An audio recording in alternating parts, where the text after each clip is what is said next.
আসসালামু আলাইকুম। আমি জুবাইর মাহমুদ ইফাত, অধ্যয়নরত আছি ঢাকা বিশ্ববিদ্যালয়ে। আজকে আমরা আবার চলে আসলাম economics second paper test paper solving বা রিভিশন ক্লাসের মধ্যে, যেখানে আমরা আজকে চ্যাপ্টার 8 নিয়ে আলোচনা করব এবং এই অধ্যায়ের রিলেটেড যেসব সৃজনশীল আছে এবং সৃজনশীল রিলেটেড অধ্যায় ভিত্তিক যেসব প্রশ্ন থাকতে পারে বা প্রশ্ন আসতে পারে ওই বিষয়ক আজকে আমরা ক্লাস করব। তো চলুন শুরু করা যাক। আমাদের এই চ্যাপ্টারটিতে মূলত আলোচনা করা হয়েছে আন্তর্জাতিক বাণিজ্য এই বিষয়টা, ঠিক আছে। তো আন্তর্জাতিক বাণিজ্য কি বা আন্তর্জাতিক বাণিজ্য রিলেটেড প্রশ্নগুলো কিভাবে আসে ওই বিষয়গুলো আজকে আমরা দেখার চেষ্টা করব, ঠিক আছে। তো আমরা যদি যাই আমাদের প্রথম সৃজনশীলে, এই ক্ষেত্রে আমরা দেখতে পারবো যে এখানে বলা আছে, যেটি আমাদের ঢাকা বোর্ড 2022 এসছে। তো এইখানে আমাদের প্রথমে দেখো বলা আছে অভ্যন্তরীণ বাণিজ্য কি। অভ্যন্তরীণ বাণিজ্যটা হচ্ছে দেশের মধ্যে যে বাণিজ্যটা, ঠিক আছে। ধরো তুমি আসো ঢাকাতে, ঠিক আছে। ধরো তুমি আসো ঢাকাতে এবং তুমি ধরো তোমার দরকার হলো ইট দরকার, ঠিক আছে। ইট দরকার এক ট্রাক। তো ওই ইটটা তুমি আনলা গাজীপুর থেকে, ঠিক আছে। এই যে গাজীপুর থেকে যে তুমি ইটটা আনলা এবং গাজীপুরের থেকে যে তুমি অর্ডার করলা এবং গাজীপুর থেকে ইটগুলা যে ঢাকায় আসলো, এটা হচ্ছে তোমার অভ্যন্তরীণ বাণিজ্য, ঠিক আছে। যেই বাণিজ্যটা দেশের অভ্যন্তরে হয়ে থাকে সেটাকে অভ্যন্তরীণ বাণিজ্য বলে। তো দেখো খতে বলা আছে আন্তর্জাতিক বাণিজ্য সংগঠিত হওয়ার দুটি কারণ লেখো, ঠিক আছে। আন্তর্জাতিক বাণিজ্য নানা কারণে হয়ে থাকে, এর মধ্যে দুটি কারণ বলতে বলা হয়েছে, ঠিক আছে। তো প্রথমে আমরা এই সৃজনশীলটা আরেকটু ভালোভাবে লেখার জন্য বা এটাতে আরেকটু ভালো মার্কস পাওয়ার জন্য আমরা যে বিষয়টা করতে পারি, প্রথমে আমরা ধরো এই ক্ষেত্রে প্রথম যে প্যারাটা আছে এই প্যারাটাতে আমরা দিলাম যে সংজ্ঞা, ঠিক আছে, যে আসলে আন্তর্জাতিক বাণিজ্যটা কি, আন্তর্জাতিক বাণিজ্য কাকে বলে ওই বিষয়টা দিলা, যে যখন দুটি দেশের মধ্যে একাধিক পণ্য নিয়ে, ঠিক আছে, যে বাণিজ্যটা হয় সেটাকে আসলে আন্তর্জাতিক বাণিজ্য বলা হয়। তো আমরা যদি তারপর দেওয়ার পরে বলবো যে আন্তর্জাতিক বাণিজ্য হওয়ার দুটি কারণ ব্যাখ্যা করা হলো, কতে তুমি প্রথমে দিলা যে অনুৎপাদিত দ্রব্য ভোগের সুবিধা, ঠিক আছে। আমরা এই বিষয়টা হচ্ছে অনুৎপাদিত দ্রব্য। একটা দেশ কখনোই স্বয়ংসম্পূর্ণ হতে পারে না, ঠিক আছে। তুমি মনে করো একটা দেশ যতই উন্নত হোক, সেটা আমেরিকা হোক কিংবা ধরো তোমার জাপান হোক, ওই দেশটা কখনোই স্বয়ংসম্পূর্ণ না। তার কিছু না কিছুর জন্য তোমার অন্য একটা দেশের প্রতি নির্ভরশীল হইতেই হয়। এই যে নির্ভরশীলতা, এর জন্য কিন্তু একটা দেশ, ধরো তোমার কাছে অনেক আছে, পাট আছে, বাংলাদেশে ধরো একসময় অনেক পাট উৎপাদিত হইতো, পাট আছে, বা ধরো এখন যেটা আছে যে তোমার অনেক পোশাক তৈরি হয়, যেটা ধরো আমেরিকার নাই, তো আমেরিকা কি করলো, বাংলাদেশ থেকে পোশাকটা নিল। আবার ধরো আমেরিকার একটা জিনিস আছে যেটা বাংলাদেশের নাই, ঠিক আছে, এবং বাংলাদেশ ওই বিষয়গুলো ওই দ্রব্যগুলো আমেরিকা থেকে আনলো। এই যে বাণিজ্যটা, ঠিক আছে, যার যেটা নাই এটা আনার যে বিষয়টা, এটা হচ্ছে আন্তর্জাতিক বাণিজ্যের একটা কারণ। দ্বিতীয় কারণ হচ্ছে উদ্বৃত্ত পণ্য বিদেশ রপ্তানির সুযোগ। এই বিষয়টা মূলত বোঝাচ্ছে আমদানি, ঠিক আছে। আমার যেটা নাই সেটা আমি আরেক দেশ থেকে আনছি, মানে তো এটা আমদানি, ঠিক আছে। আর এটা দ্বারা বোঝানো হচ্ছে তোমার রপ্তানি, ঠিক আছে। আমদানি এবং রপ্তানি দুইটা প্রধান কারণ। রপ্তানিটা কি, এই যে তোমার পোশাক বেশি, তুমি পোশাক বেশি তৈরি করছো, তোমার শ্রমিক আছে, তুমি কম টাকায় শ্রমিক পাচ্ছ, এই যে পোশাক তৈরি করছো, এটা যে তুমি বিদেশে বিক্রি করবা, ঠিক আছে। বিদেশে বিক্রি করে তোমার যে পণ্যটা নাই সেই পণ্যটা আবার তুমি কিনতে পারবা, ঠিক আছে। এইটা হলো আরেকটা কারণ। তো আমরা যদি দেখো গতে যাই, গতে দেখো বলা আছে উদ্দীপকের তথ্য অনুযায়ী বাংলাদেশে আন্তর্জাতিক বাণিজ্যের গতি প্রকৃতি বিশ্লেষণ করো।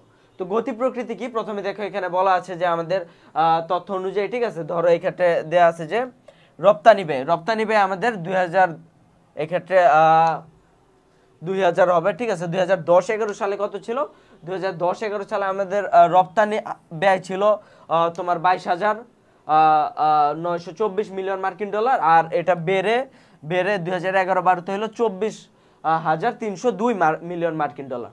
আর আমদানি ব্যয় ছিল কত, দেখো এই ক্ষেত্রে আমদানি ব্যয় ছিল তোমার 33,000 সামথিং, আর এই ক্ষেত্রে হয়ে গেল 35,500 সামথিং। তো আমরা দেখো আমরা কিন্তু আসলে একটা আমদানি নির্ভর দেশ, বা আমাদের রপ্তানি এটা হলো তোমার কি বলে ঋণাত্মক, ঠিক আছে। কারণ কি, দেখো আমরা রপ্তানি করছি তোমার 11-12 সালে করেছি 24,000 মিলিয়ন মার্কিন ডলার, মানে এই টাকা আমরা আয় করেছি, কিন্তু আমাদের ব্যয় দেখো কত, ব্যয় হচ্ছে 35,000। তার মানে আমরা এই ক্ষেত্রে প্রায় 11,200 বা 11,100 সামথিং এর মতো আমরা কিন্তু এই ক্ষেত্রে দেখো পিছিয়ে আছি, ঠিক আছে। এই টাকাটা আমাদের বেশি খরচ হচ্ছে। তো আমরা যদি এটা গতি প্রকৃতির বিশ্লেষণ করি, প্রথমে বলবো যে আমদানি বলতে এটা বোঝায়, রপ্তানি বলতে এটা বোঝায়। তারপর 2010-11 সালে আমাদের এই ছিল এত, রপ্তানি ছিল এত, যেটা বেড়ে আমাদের জন্য 2011-12 সালে তোমার এত হয়েছে, ঠিক আছে। এই ক্ষেত্রে বেড়েছে কত, এই ক্ষেত্রে দেখো বেড়েছে আমাদের 1200-র মতো কিছু একটা বেড়েছে, ঠিক আছে, এরকম একটা 200 বা 400 এরকম কিছু একটা বেড়েছে। কিন্তু আমাদের দেখো এক্ষেত্রে কিন্তু তোমার আমদানি ব্যয়টা কিন্তু আরেকটু বেশি বেড়েছে। এই ক্ষেত্রে বলবা যে আমাদের রপ্তানি যে এই হারে বাড়ছে, আমদানিটা তার চেয়ে বেশি হারে বাড়ছে, এটা আমাদের চেঞ্জ করা উচিত। আমাদের এই ক্ষেত্রে আমদানিটা কমায় আনতে হবে এবং গ্র্যাজুয়ালি এটা কমায় আনতে আনতে এক সময় রপ্তানিটা আমাদের বৃদ্ধি করতে হবে, আমাদের রপ্তানি নির্ভর দেশ বানাইতে হবে, তাহলে একটা দেশ উন্নয়নশীল দেশ থেকে ক্রমাগতভাবে এটা উন্নত দেশে পরিণত হবে, ঠিক আছে। এই বিষয়গুলো তোমার এক্ষেত্রে বিশ্লেষণ করতে হবে। তারপর ঘতে দেখো বলা আছে উদ্দীপকে 2011-12 অর্থ বছর রপ্তানি এবং আমদানি বৃদ্ধি বাংলাদেশের অর্থনৈতিক উন্নয়নে অবদান রাখছে কিনা। এই যে 2011-12 সালে এই যে রপ্তানি কত ছিল আমাদের 24,302 মিলিয়ন মার্কিন ডলার, আর এই ক্ষেত্রে আমাদের আমদানি ব্যয় কত ছিল 35,516 মিলিয়ন মার্কিন ডলার।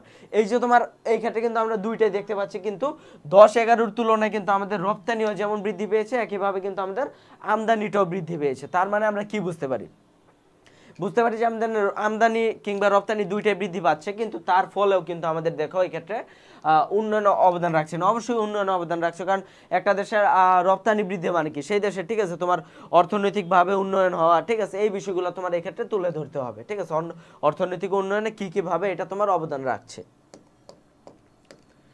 তো পরবর্তী সৃজনশীলে যদি আমরা যাই, দেখো বলা হচ্ছে বৈদেশিক সাহায্য কি। বৈদেশিক সাহায্য কি তোমার অন্য দেশ কর্তৃক বা তোমার বিভিন্ন দেশ বা সংস্থা কর্তৃক, ঠিক আছে, একটা দেশের উন্নয়ন কর্মকাণ্ড কিংবা ওইসব উন্নয়ন বাস্তবায়নের জন্য তোমার যেসব করা হয়, ঋণ, অনুদান কিংবা দান প্রদান করা হয়, সেটা হচ্ছে তোমার বৈদেশিক সাহায্য। তো এই ক্ষেত্রে দেখো দুইটা বিষয় আসছে, ঋণ, অনুদান, আর একটা বিষয় আছে দান। এই বিষয়গুলো কিন্তু আমরা জানি, তারপরও আমাদের হয়তো অনেকের মনের মধ্যে এই বিষয়গুলো নিয়ে আমাদের একটু থাকে, ঠিক আছে, খটকে থেকে যায়। তো আমরা যদি দেখি আসলে ঋণ কি, ঋণ, অনুদান, আর একটা হচ্ছে দান, এই তিনটা বিষয়। ঋণটা কি? ঋণ এটাকে বলা হয় আরেক ধার বলা হয়। তো ঋণ বা ধার কি? ঋণ বা ধার হচ্ছে তোমার যেটা তুমি ধরো, তুমি আমার কাছে, তোমার হয়তো বা টাকা নাই, তুমি আমার কাছে বলা যাবে ভাই আমাকে 500 টাকা ধার দেন বা 500 টাকা ঋণ দেন, পরবর্তীতে আমি আপনাকে দিয়ে দিব।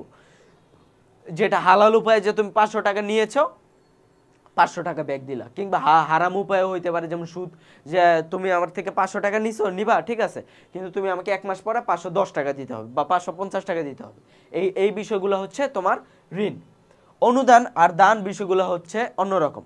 তুমি আমার থেকে 500 টাকা নিলা, এই ক্ষেত্রে আমার কোনো নাই, আমার আর কোনো চাওয়া পাওয়া নাই, আমি তোমাকে বলবো না যে 500 টাকা নিলা তুমি আমাকে 500 টাকা ফেরত দাও বা 1000 টাকা ফেরত দাও, কোনো টাকা তোমার ফেরত দিতে হবে না, ঠিক আছে, তোমার এই ক্ষেত্রে কোনো টাকা ফেরত দিতে হবে না। তবে এই ক্ষেত্রে অনুদান আর দানের মধ্যে তাহলে পার্থক্যটা কোথায়? পার্থক্য হচ্ছে অনুদানের ক্ষেত্রে তোমার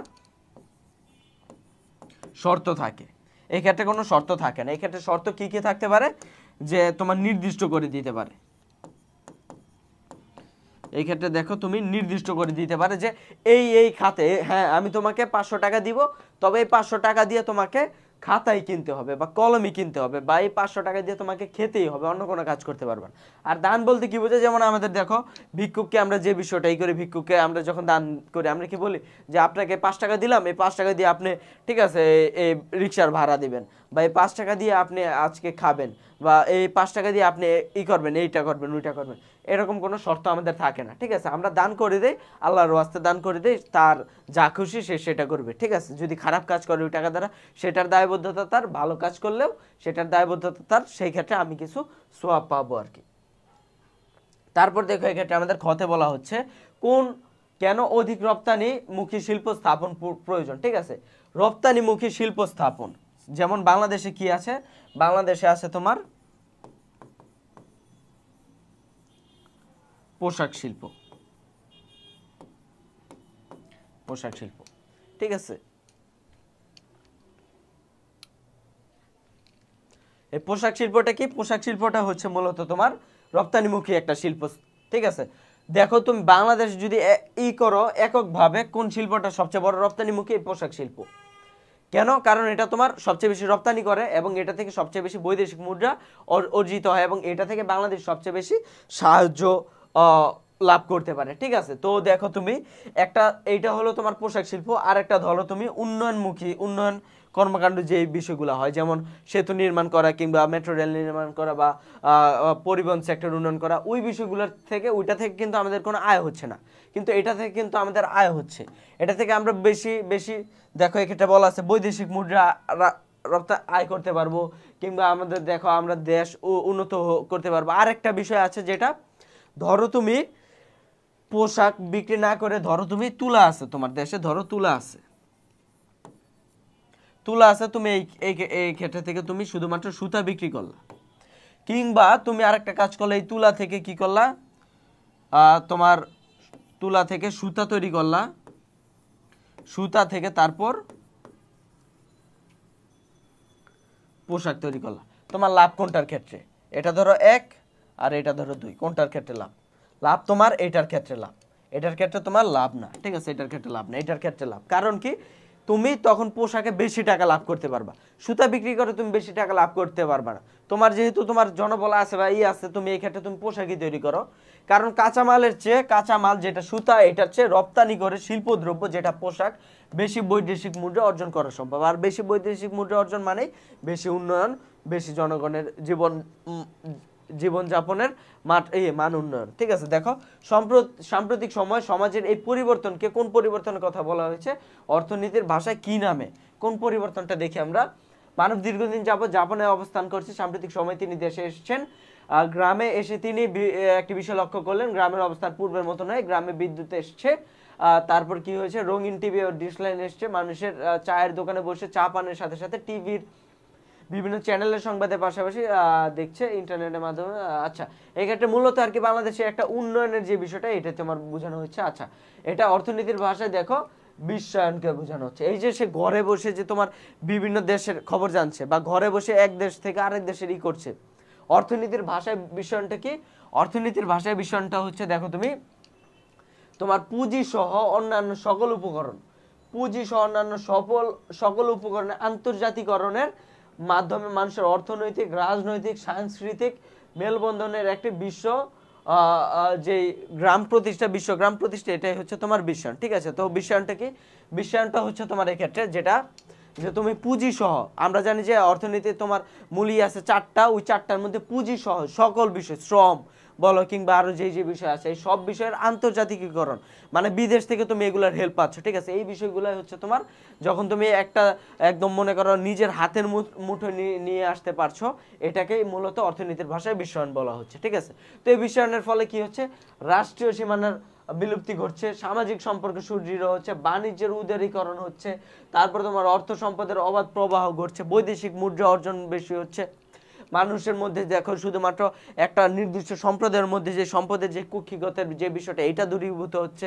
এখন দেশে দেশে তুমি যখন তোমার কাছে মনে করো একাধিক থাকবে, অপশন থাকবে, তখন কিন্তু তোমার খারাপ যে কাজগুলো বা তোমার মনোপলি যে বিষয়গুলো আছে, এগুলো দূরীভূত হচ্ছে, ঠিক আছে? তো এই বিষয়টাই তোমার তুলে ধরা হচ্ছে বিশ্বায়ন, ঠিক আছে?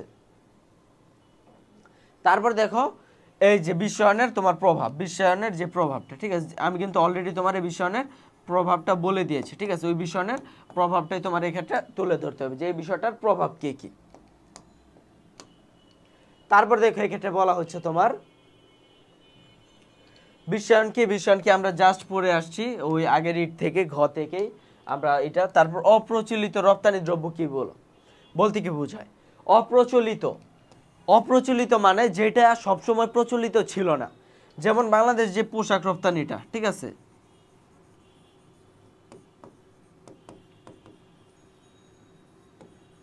এটা কিন্তু যখন তুমি ধরো আজ থেকে 50 বছর আগে, তো দেশ 52-53 বছর আগে দেশ স্বাধীন হয়েছে, সেই আমলটাই যদি তুমি ধরো, তখন কিন্তু বাংলাদেশে এরকম পোশাক রপ্তানি ছিল না, এই ধারণাই ছিল না।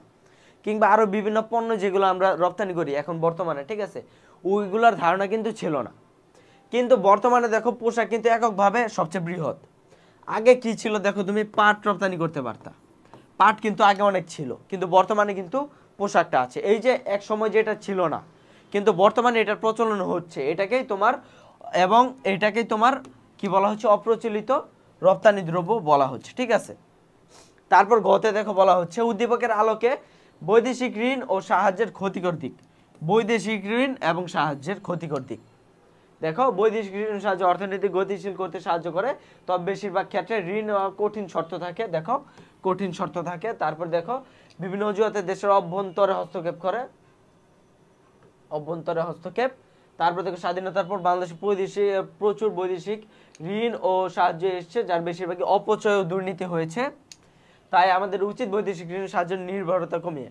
দেখো উদ্দীপকের আলোকে যেহেতু বলেছে, তুমি উদ্দীপকের যে বিষয়গুলো আছে এগুলো ব্যাখ্যা করো। 1, 2, 3 এই তিনটা বিষয় ব্যাখ্যা করো। কিভাবে ব্যাখ্যা করো আমি যদি বলি তোমাদের, প্রথমে বলতে হবে কঠিন শর্ত। কঠিন শর্ত কি কি ভাবে থাকে, যেমন এইটা তুমি এই ক্ষেত্রে আমি তোমাকে ঋণ দিব, তবে তোমার এটা এই ক্ষেত্রে উন্নয়ন ব্যয় করতে হবে, এই টাকা এই জায়গায় খরচ করতে হবে, ওই জায়গায় খরচ করা যাবে না, এই শর্ত। অভ্যন্তরে হস্তক্ষেপ কি কিভাবে করে, যেমন তোমার রাজনৈতিকভাবে হস্তক্ষেপ করে, কিংবা তোমার হইতে পারে যেমন তোমার দেখো চীন আমাদেরকে বিভিন্ন প্রকল্পের জন্য টাকা দেয়, টাকা দিয়ে কি করে ইঞ্জিনিয়ার ওর দেশ থেকে দিতে হবে, ঠিক আছে, যে আমি তোমাকে টাকা ঋণ দিব কিন্তু তোমার করতে হবে আমার দেশ থেকে, ইঞ্জিনিয়ার আনতে হবে আমার দেশ থেকে, তার দেশে কর্মসংস্থান বৃদ্ধি। তার মানে কি হচ্ছে, আলটিমেটলি তারা আমাদেরকে টাকা দিয়ে আবার ওই টাকাটা আবার তাদের দেশে নিয়ে চলে যাচ্ছে। বাংলাদেশের কিন্তু কোনো উন্নয়ন হচ্ছে না। বাংলাদেশে কি বুয়েটের তোমার নাই, ইঞ্জিনিয়ার নাই, টপ ক্লাস ইঞ্জিনিয়ার নাই, যারা বিশ্ব কাঁপাচ্ছে না, কিন্তু তাদেরকে করছে না। কি করছে তোমার ওই চীন থেকে থার্ড ক্লাস যারা ওই নিজের দেশে কোনো জব পায় না, কোনো কাজ পায় না, তাদেরকে এনে আমাদের দেশে দিয়ে দেওয়া হচ্ছে, ঠিক আছে। ওরা পদ্মা সেতু বানাচ্ছে কেন, বাংলাদেশের মানুষের মাথায় কি ঘিলু নাই, তারা পারে না, তারা এইভাবে অভ্যন্তরীণ হস্তক্ষেপ করছে। কিংবা ওয়ান অ্যান্ড অনলি আরেকটা বিষয় তো আমাদের আছে, অপচয় আর দুর্নীতি, যেটা আমরা মনে করো পিএইচডি অর্জন করে ফেলেছি, ঠিক আছে, দুর্নীতির বিষয়, ঠিক আছে, দুর্নীতি তো আমরা চ্যাম্পিয়ন বারবার। গোল্ড মেডেলের কোনো সিস্টেম থাকলে অলিম্পিকে আমাদের দেশে অনেকগুলো গোল্ড মেডেল থাকতো, ঠিক আছে। তো তারা কি করে, তোমার এই টাকাটা আনে, দেখা যায় 1000 কোটি টাকা তোমার আনলো, তারা কি করলো, তোমার বললো যে এই 500 কোটি তো অনেক বেশি ভাই, বললো যে 100 কোটি টাকা দিয়ে উন্নয়ন কর, 900 কোটি টাকা আমার পকেটে, ঠিক আছে, একদম ধাপে ধাপে ধাপে ধাপে সবার পকেটে মনে করো 900 কোটি টাকা শেষ, 100 কোটি টাকা দিয়ে উন্নয়ন করে, রডের জায়গায় বাঁশ, ঠিক আছে, দিয়ে দেয়, কোনো জায়গায় বাঁশও দিয়ে দেয় না, ঠিক আছে, কিছুই দেয় না, বাঙালিদের মনে করো এইভাবে বাঁশ দেওয়া হয়। তো এই বিষয়গুলো তোমার যেহেতু উদ্দীপকের আলোকে বলছে, এই তিনটা বিষয় তুমি পয়েন্ট করে দিয়ে এইভাবে তুমি করে দিল।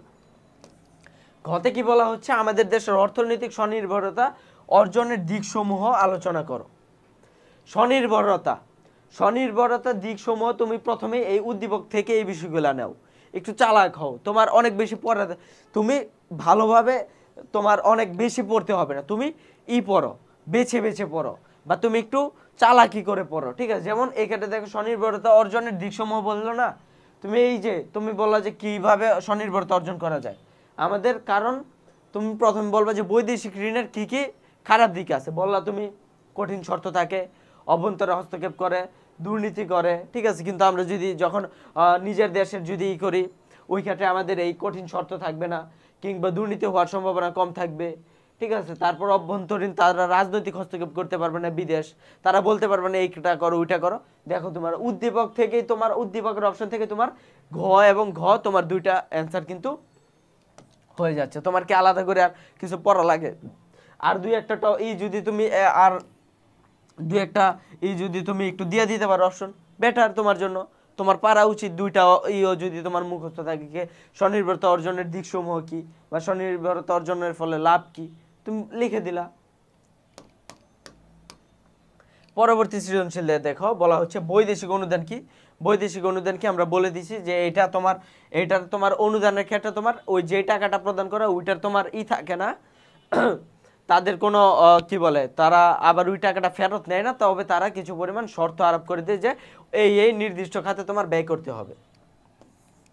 তারপর দেখো বলা হচ্ছে কিভাবে আন্তর্জাতিক বাণিজ্যের উদ্ভব ঘটে। আন্তর্জাতিক বাণিজ্যের উদ্ভব কিভাবে ঘটে বলে দেওয়া হয়েছিল যে আমদানি করতে যে পণ্যটা আমার দেশে নাই ওই পণ্যটা আমরা ওই আরেক দেশ থেকে আনি, এবং যেই পণ্যটা আমাদের দেশে উদ্বৃত্ত আছে ওই পণ্যটা আমরা অন্য দেশে রপ্তানি করে বৈদেশিক মুদ্রা অর্জন করতে পারি। এর জন্য এইভাবেই তোমার আন্তর্জাতিক বাণিজ্যের উদ্ভব ঘটে।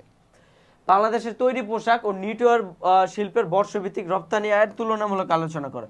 যে ড্রাফটটা এই জায়গায় দেওয়া আছে, ড্রাফটটা কিভাবে দেওয়া আছে 85-86 থেকে তারপর ক্রমাগতভাবে 2013-14 সাল পর্যন্ত কিভাবে দেখো কি পরিমাণ মিলিয়ন ডলার আমরা কিভাবেই করেছি, ঠিক আছে, এটাই তোমার এই ক্ষেত্রে তুলনা করতে হবে বর্ষভিত্তিক যে আমরা ক্রমাগতভাবে ভালো করছি, ঠিক আছে, এই বিষয়গুলো তোমার এই ক্ষেত্রে তুলে ধরতে হবে, ঠিক আছে।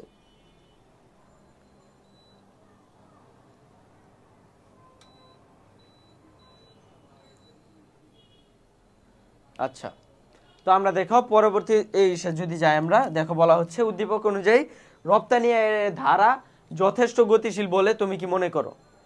উদ্দীপক অনুযায়ী রপ্তানি আয়ের ধারা যথেষ্ট বলে, ঠিক আছে, এই যে রপ্তানিটা হচ্ছে প্রতি বছর যে বাড়ছে এটা কি তুমি যথেষ্ট, এটা তুমি বলতেও পারো যথেষ্ট বা তুমি নাও বলতে পারো যথেষ্ট, ঠিক আছে, যেটা তোমারই। যেমন এই ক্ষেত্রে উত্তরদাতা বলেছে যথেষ্ট গতিশীল নয়, কারণ কি আমাদের যথেষ্ট কি কেন নয় এবং কি কি ভাবে আমরা আরোই করতে পারি। যেমন দেখো এক্ষেত্রে বলা হচ্ছে কাঁচামালের পর্যাপ্ত সরবরাহ নিশ্চিত করা, আমাদের দেশে পর্যাপ্ত কাঁচামাল নেই। তারপর তুমি বলতে পারো যে এক্ষেত্রে শ্রমিকদের দক্ষতা বৃদ্ধি করতে হবে। তারপর বলবা যে নিরবিচ্ছিন্ন বিদ্যুৎ সংযোগ যেটা হচ্ছে আমাদের দেশে। পণ্যের মান নির্ধারণ করতে হবে, পণ্যটা ভালো, কারণ পণ্যের মধ্যে ডিফেক্ট একটু যদি পায় ওই পণ্য আর ওই দেশ নিবেই না, তোমার দেশের সাথে বাণিজ্যই নষ্ট করে দিবে। তারপর কোটা সুবিধা রাখতে হবে। কোটা সুবিধা কি, যেসব দেশে তোমার যেমন কিছু কিছু দেশে যারা উন্নয়নশীল দেশ লাইক বাংলাদেশ, এদের জন্য কিছু কোটা রাখে যে আপনি আমাদের দেশে এই পরিমাণ বাণিজ্য করতে পারবেন, আপনার এর জন্য কোনো আন্তর্জাতিক বাণিজ্য শুল্ক লাগবে না, ওই কোটা সুবিধা ব্যবহার করতে হবে আমাদের জন্য। তারপর দেখা এক্ষেত্রে ঋণের সহজলভ্যতা, ঠিক আছে, ঋণ যাতে আমরা সহজভাবে পাই, কোনো কঠিন কোনো না থাকে, শর্ত না থাকে, এটা নিশ্চিত করতে হবে। সুষ্ঠু পোশাক নীতি থাকতে হবে। তারপর বিদেশি বিনিয়োগের সুযোগ থাকতে হবে, যাতে বিনিয়োগ করতে পারে, যাতে তারা না হয়, কি বলে, বিনিয়োগ করে তোমরা প্রতারিত না হয়, এই বিষয়গুলো নিশ্চিত করতে হবে। তারপর গবেষণা করতে হবে, ঠিক আছে, যে কিভাবে শিল্পকে আরো বেশি এগিয়ে নেওয়া যায়, এই বিষয়গুলো তোমার এই ক্ষেত্রেই করতে হবে। তারপর দেখো এক্ষেত্রে বলা হচ্ছে বিশ্বায়ন কি, আমরা এটা অলরেডি পড়ে এসেছি এবং এটা খুবই একটা গুরুত্বপূর্ণ প্রশ্ন। পৃথক মুদ্রা ব্যবস্থা কিভাবে আন্তর্জাতিক বাণিজ্যকে বাধাগ্রস্ত করে? পৃথক মুদ্রা ব্যবস্থা কিভাবে, পৃথক মুদ্রা ব্যবস্থা মানে হচ্ছে এক এক দেশের এক এক যে মুদ্রা ব্যবস্থা, এটা কিভাবে ব্যাহত করে? কারণ তোমার দেখো, ধরো তোমার এখন আমি যদি প্র্যাকটিক্যাল একটা বাণিজ্যটা হয় বর্তমান পৃথিবীতে তোমার ডলারের উপরে। ডলার যদি বলে যে ডলারের তোমার ডলার অনুযায়ী কিন্তু পৃথিবীর সব দেশের তোমার টাকার মান নির্ধারিত হয়। কোনো দেশে দেখা যাচ্ছে বেশিরভাগ ক্ষেত্রে, যেমন বাংলাদেশে এই যে ডলারের পরিবর্তে আমাদের যে দামগুলো পড়ে যাচ্ছে, এর ফলে কিন্তু আমাদের লস হচ্ছে। আগে আমরা দেখা যাচ্ছে মুক্তিযুদ্ধ পরবর্তী সময় $1 সমান ছিল 40 টাকা, বর্তমানে $1 সমান 100 টাকা প্লাস 105 টাকা 110 টাকাও হয়ে যাচ্ছে। এই যে আগে আমরা 40 টাকার একটা জিনিস বিক্রি করলে $1 পেতাম, এখন আমরা ওই $1 পেতে আমাদের 100 তার 3 গুণ বা আড়াই গুণ পরিমাণ টাকা, মানে 40 টাকার পরিবর্তে এখন 100 টাকা 105 টাকা দিতে হচ্ছে। এই যে পৃথক মুদ্রা ব্যবস্থা, যদি সমস্ত পৃথিবীতে একই মুদ্রা ব্যবস্থা থাকতো তাহলে কিন্তু এই ব্যবস্থাটা হতো না। যেমন তোমার ইউরোপীয় ইউনিয়নের সবগুলা দেশে কিন্তু একই মুদ্রা ব্যবস্থা, যার ফলে তারা কিন্তু বাণিজ্য করতে পারে সহজে, কিন্তু বাংলাদেশে কিন্তু এই তোমার সহজলভ্যতাটা নেই, বা তোমার বিভিন্ন দেশের সাথে যখন করে এই সহজলভ্যতা নেই। এর ফলে কি হয়, তোমার দেশভেদে মুদ্রা, ব্যাংক, রাজস্ব বিধিবিধানের তারতম্য পরিলক্ষিত হয়, ঠিক আছে, এই বিষয়গুলো হয়। তারপর দেখো এক্ষেত্রে বলা আছে গতে উদ্দীপকের তথ্য থেকে বাংলাদেশ রপ্তানি আমদানি পণ্য সমূহের বিবরণ দাও। দেখো এক্ষেত্রে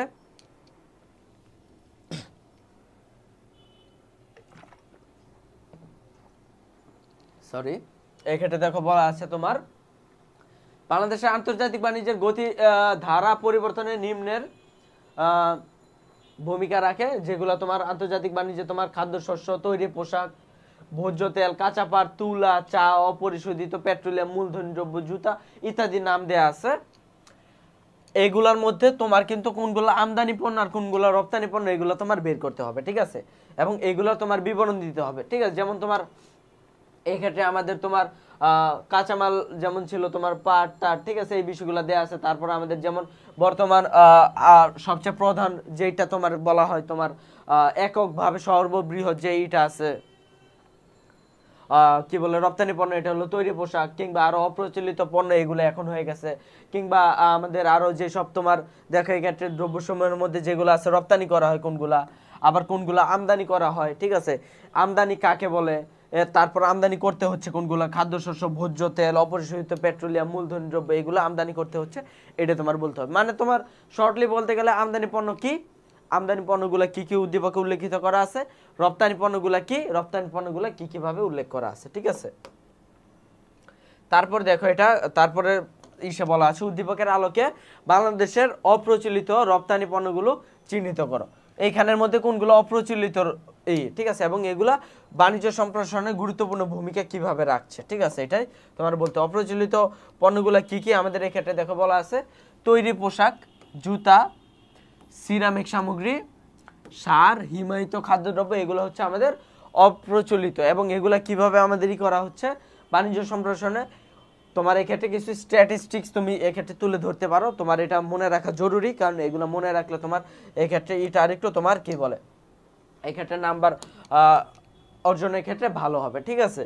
তো এই বিষয়গুলো তুমি একটু মনে রাখবা, ঠিক আছে, যে আমরা কত সালে কি হয়, আর না মনে রাখলেও সমস্যা নাই, যারা আমরা একটু কম পড়ি এখন সময় নাই, মনে রাখার দরকার নেই, তুমি বলবা যে আগে এই পরিমাণ ছিল, ঠিক আছে, আগে কম ছিল, এখন আস্তে আস্তে বাড়ছে, যেটার ফলে আমাদের বৈদেশিক মুদ্রা অর্জিত হচ্ছে, ঠিক আছে, আমরা এখন অনেক বেশি স্বাবলম্বী হচ্ছি, যার ফলে দেশে এই প্রভাব পড়ছে, এগুলো তুমি একটু এইভাবে লিখে দিলেও কিন্তু হয়ে যায়, ঠিক আছে। একটু সুন্দর করে একটু পয়েন্ট পয়েন্ট দিয়ে একটু সুন্দর করে লিখে দিলে দেখবা তুমি ভিতরে দেখা যাচ্ছে যে একটু যদি ঝামেলাও থাকে, বাইরে কিন্তু সৌন্দর্যটা দেখে কিন্তু তোমার করে আগে রূপ বিচারি পরে গুণ, আগে রূপ বিচারি পরে গুণ বিচারি, ঠিক আছে। আগে তোমার অ্যাপ্রোচটা দেখবে, তোমার লেখার অ্যাপ্রোচটা দেখবে, তারপর হয়তো বা কিছু টিচার ভিতরে দেখে, বেশিরভাগ ক্ষেত্রে দেখে না, তারা হাজার হাজার খাতা দেখে যেহেতু, ঠিক আছে। তবে আবার সব জায়গায় এই চালাকি করো না, ঠিক আছে, সব জায়গায় চালাকি করো না, তাহলে কিন্তু ধরা খাবা।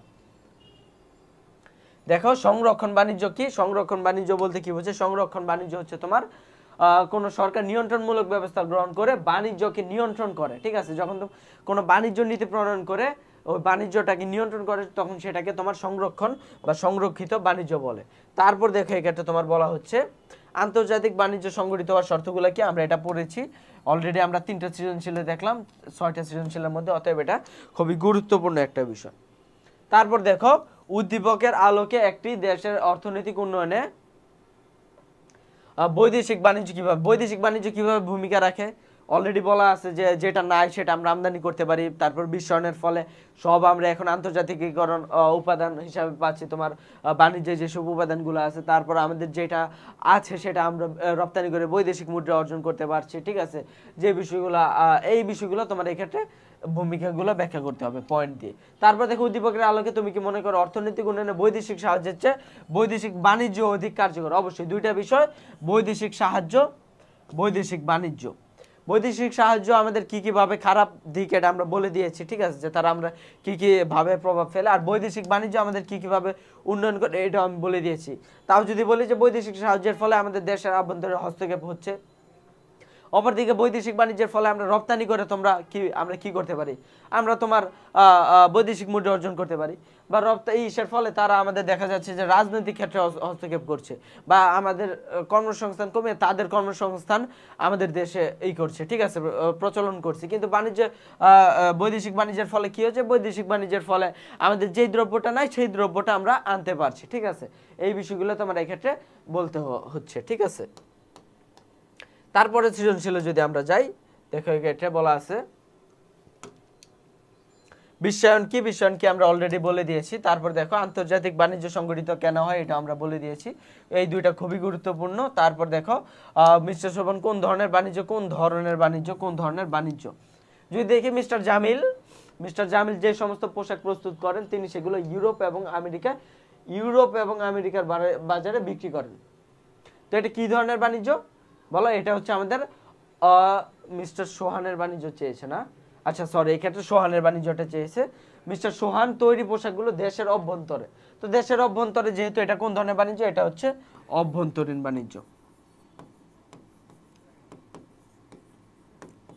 তো তোমার এক্ষেত্রে বলতে হবে যে অভ্যন্তরীণ বাণিজ্যটা কি, প্রথমে সংজ্ঞা দিতে হবে, তারপর অভ্যন্তরীণ বাণিজ্যের ফলে কি কি কাজ হয় এই বিষয়গুলো, তারপর উদ্দীপকের সাথে প্রথমে তুমি সংজ্ঞা কোন ধরনের বাণিজ্য বললা যে অভ্যন্তরীণ বাণিজ্য, 1 নাম্বার প্যারা।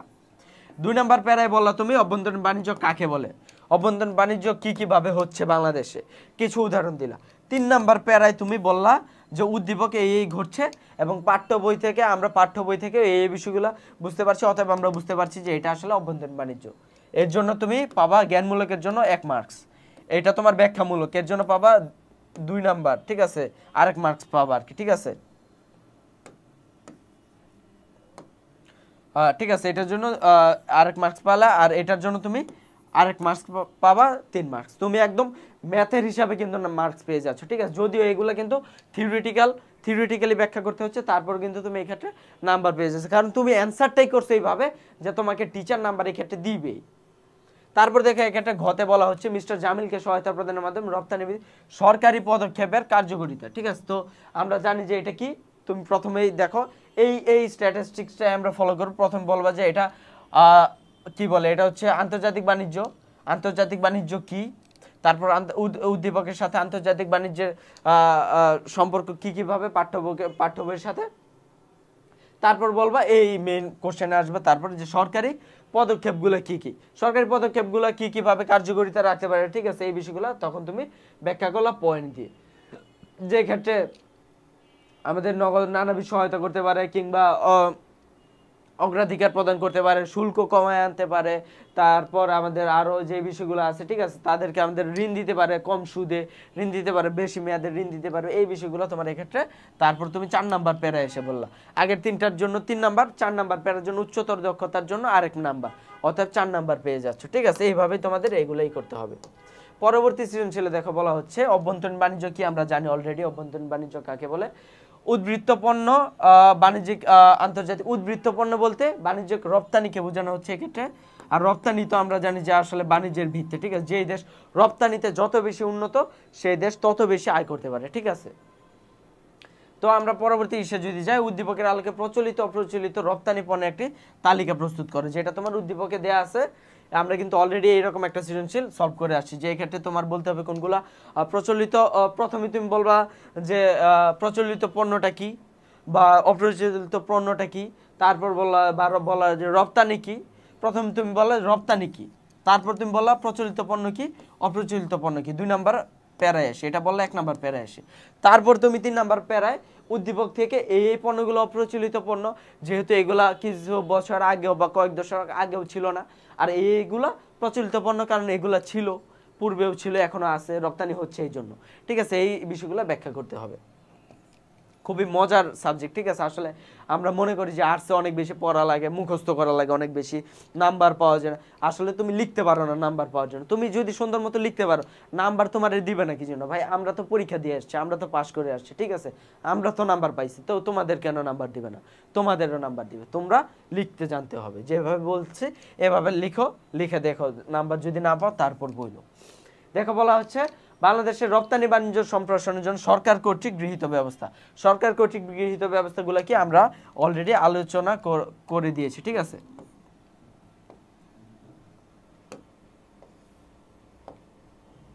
তারপর দেখো এক্ষেত্রে পরবর্তী হিসেবে বলা হচ্ছে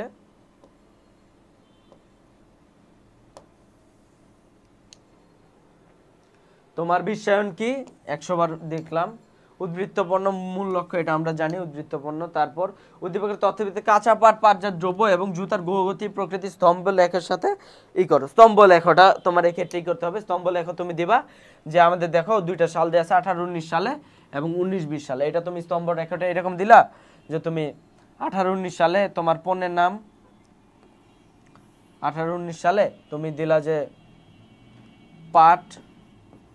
পাট দিলা, তারপর দিলা তুমি পাটজাত দ্রব্য, আর তারপর দিলা তুমি আরেকটা কি, জুতা, ঠিক আছে। তো স্তম্ভ প্রথম তুমি পাটে কত রাখলা, পাটে রাখলা তুমি, ধরো এই ক্ষেত্রে তুমি মানগুলা দিলা, ঠিক আছে।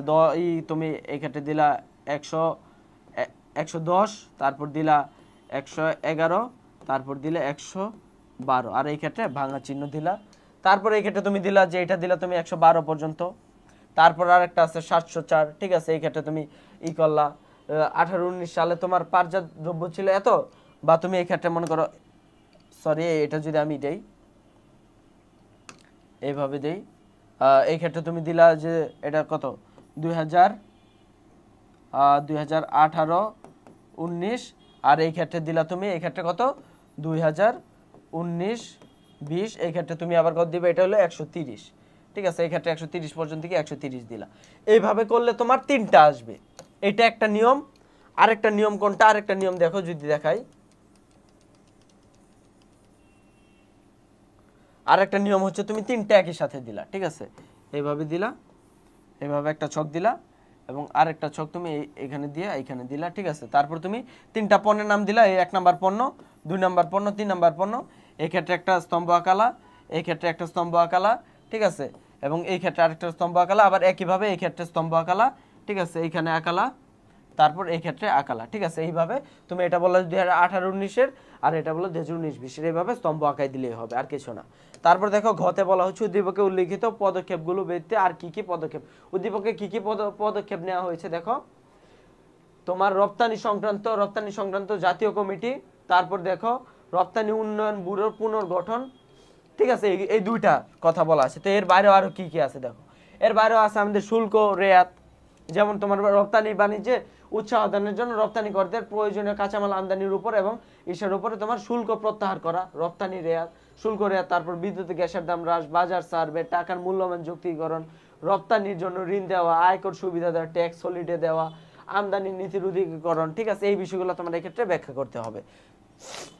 প্রকল্প সাহায্য কি, প্রকল্প সাহায্য হচ্ছে দেখো উন্নয়নশীল দেশ বা অনুন্নত দেশ যেগুলো আছে তাদের প্রকল্প বাস্তবায়নের জন্য যে সাহায্য প্রদান করা হয় সেটা তোমার প্রকল্প সাহায্য বলা হয়, ঠিক আছে। তারপর বিশ্বায়ন প্রযুক্তির বিকাশ ঘটে, বিশ্বায়নটা কি, তারপর বিশ্বায়নের ফলে কি হয় এগুলো আমরা জানি। তারপর উদ্দীপক থেকে আমদানি রপ্তানি পণ্যের তালিকা তৈরি করো, আমদানি পণ্য আর রপ্তানি পণ্য, এই ক্ষেত্র থেকে কোনগুলো আমদানি পণ্য কোনগুলো রপ্তানি পণ্য, এইগুলো কিন্তু আমরা অলরেডি অনেকগুলো সৃজনশীল অলরেডি বলে আসছি যে কোনগুলো আমদানি পণ্য আর কোনগুলো আমাদের রপ্তানি পণ্য, এইটাই তোমার এই ক্ষেত্রে ব্যাখ্যা করতে হবে যে এটা রপ্তানি পণ্য। তারপর আমাদের দেখো আরো কি কি আছে, পাটজাত দ্রব্য রপ্তানি পণ্য, নিটওয়ার রপ্তানি পণ্য, ঠিক আছে, কিংবা আমরা বলবো যে আমদানি পণ্য ক্লিংকার, হিমায়িত খাদ্য, মূলধন যন্ত্রপাতি, এই তোমার এই ক্ষেত্রে বলতে হচ্ছে। তারপর দেখো ঘতে বলা হচ্ছে উদ্দীপকের তথ্যের আলোকে আন্তর্জাতিক বাণিজ্যের পরিবর্তনের ধারা, দেখো এক্ষেত্রে বলা হচ্ছে 18-19, 19-20 অর্থ বছর কিছু, আচ্ছা তোমার এই ক্ষেত্রে তোমার যেটা করতে হবে দেখো, তোমার যেগুলো আমদানি পণ্য আছে ওগুলো তুমি এক পাশে আনবা, ঠিক আছে, তুমি এভাবে দিলা, দিয়ে বলা যে এই ক্ষেত্রে তোমার বলা আমদানিকৃত যে পণ্যগুলো আছে আমদানি পণ্য, আর এই ক্ষেত্রে তুমি দিলা যে রপ্তানিকৃত, ঠিক আছে, আমদানি, আর এই ক্ষেত্রে তুমি বললা রপ্তানি। তারপর ওই পণ্যগুলার নাম দিলা, নাম দিয়া তারপর মোট কত টাকা খরচ হচ্ছে, ঠিক আছে, মোট কত টাকা খরচ হচ্ছে এই ক্ষেত্রে একটা দিলা, এই ক্ষেত্রে একটা মান দিলা। দেওয়ার পরে তুমি তারপর বলবা যে রপ্তানি বেশি না আমদানি বেশি, আমদানি বেশি না রপ্তানি বেশি, এটা একটা দিলা তুমি 2018-19 সালে কত আমাদের রপ্তানি আয় হচ্ছে আর কত আমদানি আয় হচ্ছে, এবং তারপর তুমি এটা গিয়ে আবার 19-20 সালে গিয়ে আবার তুমি এই বিষয়গুলো আবার যোগ করবা। যোগ করার পরে তুমি বললা যে এই ক্ষেত্রে আমাদের রপ্তানি ব্যয় হচ্ছে, রপ্তানি আয় হচ্ছে এত এবং আমদানি ব্যয় এত, তুমি তারপর এই বিষয়গুলো তুমি বের করার পরে তুমি বলবা যে আসলে রপ্তানি বেশি নাকি আমদানি বেশি, এই বিষয়গুলো তোমার বলতে হবে। যদি এই দেখে এই ক্ষেত্রে কিন্তু ওইভাবে দেয়া নাই, কিন্তু আমি যেভাবে বললাম তুমি যদি ওইভাবে ছক করে দাও এবং যোগ করে তুমি দেখাও তাহলে কিন্তু তোমার এই ওই ক্ষেত্রে নাম্বার পাওয়ার সম্ভাবনা অনেকটা বেশি, ঠিক আছে। তারপর দেখো পরবর্তী সৃজনশীলে বলা হচ্ছে বিশ্বায়ন কি, আন্তর্জাতিক বাণিজ্যের একচেটিয়া প্রভাব হ্রাস পায়, অবশ্যই মনোপলি যেটা আছে, কারণ দেশের মধ্যে থাকলে ধরো দেশের মধ্যে একটা পণ্য তৈরি হয় যেটা শুধুমাত্র একটা কোম্পানি তৈরি করে, কিন্তু এর জন্য সে কি করে মনোপলি তৈরি করে, সে দাম বেশি রাখে, কিন্তু পৃথিবীতে কিন্তু সে একমাত্র তৈরিকারক দেশ না, তৈরিকারক প্রতিষ্ঠান না, তখন কি করে যখন এটা পৃথিবীব্যাপী হয়ে যায় তখন পৃথিবীর সবাই মনে করো এটা যখন বিক্রি করবে তখন কিন্তু তোমার যখন কি হয় তোমার রপ্তানিকারক বেশি হয়ে যাবে, যখন বিক্রেতা বেশি হবে তখন কিন্তু ক্রেতা সুবিধা পাবে, দামে সস্তায় পাবে, ঠিক আছে, এইভাবে কিন্তু তার একচেটিয়া যে প্রভাবটা আছে সেটা হ্রাস পায়।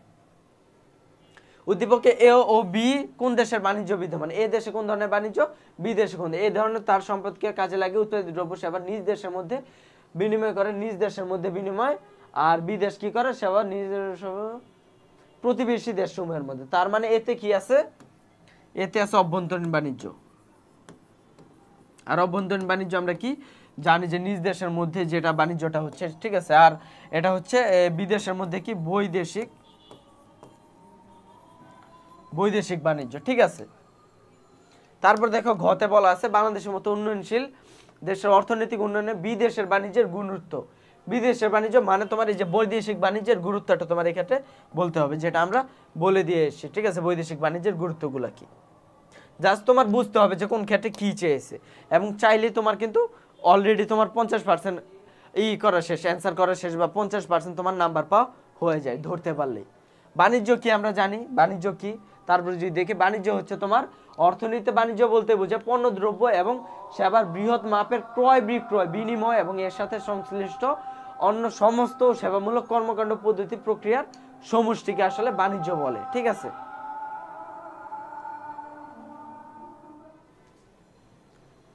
আচ্ছা, তারপর খতে দেখো বলা হচ্ছে, খতে বলা হচ্ছে আন্তর্জাতিক বাণিজ্যের মাধ্যমে ভোক্তারা কিভাবে উপকৃত হয়। আন্তর্জাতিক বাণিজ্যের মাধ্যমে কিভাবে ভোক্তারা উপকৃত হয়, এটা যদি আমি বলি যে এক্ষেত্রে তোমার যে ইটা থাকে তোমার কি বলে যে টাকার যে পণ্যের যে দামটা এটা কমে আসে আস্তে আস্তে, কারণ তখন আর দেশের মধ্যে তোমার একচটিয়া যে ব্যবসা এটা করতে পারে না, কিংবা তোমার মানুষ ভ্যারাইটি অফ তোমার প্লেন্টি অফ পণ্য পায় বা ভ্যারাইটিস পায়, ঠিক আছে? যে তার এই পণ্যটা পছন্দ হচ্ছে না, সে আরেকটা পণ্য করতে পারে, ব্যবহার করতে পারে, এই বিষয়গুলো কিন্তু সে এভাবে উপকৃত হইতে পারে। 2-3টাই তুমি দিয়ে দিবা। তারপর দেখো গতে বলা হচ্ছে বৈদেশিক সাহায্য গ্রহণের পূর্বে কি কি বিষয় খেয়াল রাখা দরকার। এই যে কঠিন শর্ত দেয়, এই কঠিন শর্ত যাতে না দেয়, তারপর আমাদের অভ্যন্তরীণ রাজনীতিতে কিংবা অর্থনৈতিক ক্ষেত্রে যাতে তারা কোনো না দেয়, প্রভাব বিস্তার না করে, কিংবা তারা যে আমাদের টাকা পয়সা করা, ঠিক আছে, টাকা পয়সা দিয়ে বলবে যে আমাদের লোকে এই ক্ষেত্রে কাজ করতে হবে, এই সব বিষয়গুলা আমাদের লক্ষ্য রাখতে হবে, যাতে তারা এইগুলা বাণিজ্যগুলা তোমার কি বলে ঋণ দিবে, ঠিক আছে? তুমি ঋণ দিবে, আমি তোমাকে এর জন্য সুদ দিচ্ছি, ঠিক আছে, বা তোমার উপকারিতা আমি স্বীকার করছি, কিন্তু এর জন্য তোমার দেশের লোক আমার দেশে খাটাইতে হবে, তোমার দেশের শ্রমিক, তোমার দেশের ইঞ্জিনিয়ার আমার খাটাইতে হবে। কেন? আমাদের দেশে কি শ্রমিক ইঞ্জিনিয়ার নাই? আমার তারপর তোমার দেশ থেকে আমার এই ক্ষেত্রে বাণিজ্য তোমার যারা এই আছে তোমার কি বলে তোমার তারপর বিভিন্ন শর্তে, এই শর্তে আমি কেন মানতে যাব, ঠিক আছে? তোমাকে আমি সুদ দিচ্ছি, তারপর তোমার যাতে সুদের বিষয়টা কম হয়, ঠিক আছে, সুদ যাতে কম হয়, এই বিষয়গুলো তোমার খেয়াল রাখতে হবে। তারপর দেখো বলা হচ্ছে ঘতে বৈদেশিক সাহায্য নয় বৈদেশিক বাণিজ্য একটি দেশকে আত্মনির্ভরশীল করতে পারে। এই সেম বিষয় কিন্তু আমরা একটা করেছি যে বৈদেশিক সাহায্যের চেয়ে বৈদেশিক বাণিজ্য কেন ভালো, ওই বিষয়টাই তোমার এই ক্ষেত্রে ভিন্নভাবে কোশ্চেন করা হয়েছে। তারপর দেখো এই ক্ষেত্রে বলা আছে আমাদের 13 নম্বর সৃজনশীলে আভ্যন্তরীণ বাণিজ্য কাকে বলে। আমরা জানি আভ্যন্তরীণ বাণিজ্য কাকে বলে। আন্তর্জাতিক বাণিজ্য কেন হয় এটাও আমরা জানি। আরে কি আন্তর্জাতিক বাণিজ্য কেন হয় এটাও আমরা জানি। তারপর দেখো বলা হচ্ছে উদ্দীপক থেকে বাংলাদেশে প্রচলিত এবং অপ্রচলিত রপ্তানি পণ্যের পৃথক তালিকা। এই যে এই কোশ্চেন কিন্তু আমরা অনেকবার পেয়েছি যে অপ্রচলিত পণ্য এবং প্রচলিত পণ্যগুলো, অতএব তোমার কিন্তু এগুলো মুখস্থ রাখতে হবে, কোনগুলো প্রচলিত পণ্য, কোনগুলো অপ্রচলিত পণ্য, ঠিক আছে, কোনগুলো আমদানিকৃত পণ্য, কোনগুলো রপ্তানিকৃত পণ্য, এই পণ্যগুলোর নাম মুখস্থ রাখতে হচ্ছে। তারপর দেখো ঘতে বলা হচ্ছে রপ্তানি বৃদ্ধিতে বাংলাদেশ সরকার গৃহীত পদক্ষেপগুলো কি নিল? কর অবকাশ, বিশেষ সুবিধা, রপ্তানি ঋণ, ইপিজেড স্থাপন, বাণিজ্য মেলার আয়োজন, অংশগ্রহণ ইত্যাদি বিভিন্ন এই বিষয়গুলো কিন্তু আমাদের বইয়ে পাঠ্য বই দেওয়া আছে। ওই বিষয়গুলোই তোমার আবার একটু দেখে নেবা না মনে থাকলে যে কিভাবে এগুলা কার্যকর হইতে পারে, ঠিক আছে? পরবর্তী সৃজনশীলে দেখো বিশ্বায়ন কি। আমরা জানি আন্তর্জাতিক বাণিজ্য উৎপাদন বৃদ্ধি করে, এটা আমরা জানি। কিভাবে উৎপাদন বৃদ্ধি করে? ধরো তোমার দেশে তুমি করবা কি বলে এই যে যেমন তোমার যদি প্র্যাকটিক্যালি দেই, আগে ধরো একটা ধান ক্ষেতের মধ্যে, ধরো এই একটা ধান ক্ষেত যার মধ্যে তোমার 1 মণ ধান উৎপাদিত হইতো, ঠিক আছে, 1 মণ ধান উৎপাদিত হইতো। তোমার তখন দেখা যাচ্ছে যে তোমার কি বলে কৃষকরা ট্রাক্টর বা যে প্রাচীন হাল চাষের যে বিষয়টা, ঠিক আছে, তারা হাল চাষ দিত। কিন্তু বর্তমানে ওই একই এসে কিন্তু ধরো তোমার এই যে আন্তর্জাতিক বাণিজ্যের ফলে তারা কি করছে, ট্রাক্টর আনছে বা বিভিন্ন উন্নয়ন কি বলে তোমার উন্নত যে টেকনোলজি, ওই টেকনোলজিগুলো আনছে। এগুলোর ফলে এই একই জমিতে তোমার এখন কিন্তু ধরো ধান উৎপাদন হচ্ছে 10 মণ। তাছাড়া উন্নত ধরনের রাসায়নিক সার, ঠিক আছে, রাসায়নিক সার প্রয়োগ, কিংবা ধরো তোমার কৃষকদের সময় বাঁচানোর জন্য বিভিন্ন ধরনের টেকনোলজি, এগুলো ব্যবহার করে কিন্তু দেখো তুমি বা কোন সময় কোন ওষুধ দিতে হবে, বৈদেশিক আন্তর্জাতিক বাণিজ্যের মাধ্যমে বিদেশ থেকে ওই ওষুধ, ওই বীজ, উন্নত বীজ বা ওই টেকনোলজিগুলো এনে কিন্তু আমরা উৎপাদন বৃদ্ধি করতে পারছি, ঠিক আছে। উদ্দীপকে উল্লিখিত সমস্যা সমূহ ব্যাখ্যা করো। সমস্যা সমূহ কি? বিদেশের সাহায্য গ্রহণ করে আসছে, ঠিক আছে, এই দেশে কর্তৃপক্ষ অনুধাবন করছে, তারা দাতা দেশ বিয়ের নির্ভরশীল হওয়ার পাশাপাশি দর কষাকষি ক্ষমতা লোপ পাচ্ছে, প্রতীয়মান আর নানাবিধ সমস্যা হচ্ছে। মানে এই ক্ষেত্রে যে বৈদেশিক সাহায্যের নেতিবাচক প্রভাব,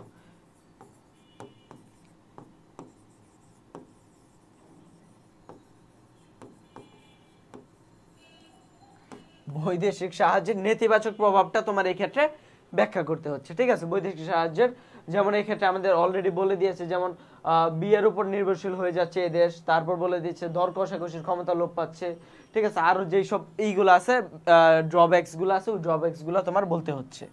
তারপর দেখো ঘতে বলা হচ্ছে উপরিউক্ত সমস্যা ছাড়া আর কি সমস্যা, দেখো তোমার এই ক্ষেত্রে যেটা মাত্র বললাম যে আরো কি কি সমস্যা আছে, ওই সমস্যাগুলো তোমার এই ক্ষেত্রে আবার এসে ঘতে তোমার আবার ব্যাখ্যা করতে হবে। উদ্দীপকের গুলো ছাড়াও আরো কি কি আমরা এই সমস্যা হচ্ছে, ওই বিষয়গুলো তোমার এই ক্ষেত্রে বৈদেশিক সাহায্যের এইগুলা তোমার নেতিবাচক প্রভাবগুলো ব্যাখ্যা করতে হবে।